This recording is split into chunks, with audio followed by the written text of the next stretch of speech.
बता रहा है तो उसका प्रभाव पड़ता है, जीवंत शब्द होते हैं क्योंकि वो जी रहा है।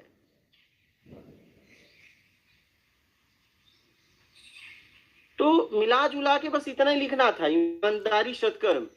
लेकिन तुम्हें क्या है, ज्यादा पढ़ने की आदत थी, क्योंकि पढ़ पढ़ के थकना था तुम्हें। इतनी मोटी मोटी किताबें लिख गई, लेकिन उसका सार बस इतना ही था।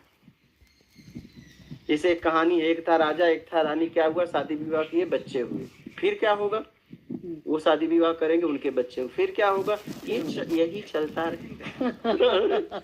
इस कहानी का कोई द एंड नहीं है, लेकिन होगा वही।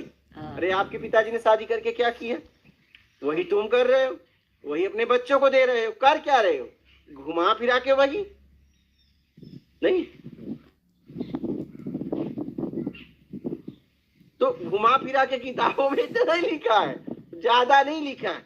तो आपको क्या है, थकाने के लिए इतना कहा जा रहा है कि यार तुम सुन सुनकर इतना थक जाओ समझ समझ के कि समझने के लिए कुछ नहीं है, उसके बाद उपलब्धि हो जाएगी। लेकिन जब तक समझने की इच्छा है तब तक गुरु आपसे सत्संग करेगा, और जब समझने की इच्छा खत्म हो गई तो वही रीझ जाएगा और उपलब्धि हो जाएगी। लेकिन काश वो दिन आता, तुम समझते समझते थक जाते कि समझने के लिए कुछ है ही नहीं है। लेकिन जब तक समझना है उसे बोलना पड़ेगा, कि तुम्हारी इच्छा है। नहीं भी समझने के लिए बोले तुम बौखला जाओ क्या, हाँ, क्योंकि समझने की इच्छा जग गई है, कुछ जानना है, क्या है, कैसे है, क्यों, ये हमें मिल गया है।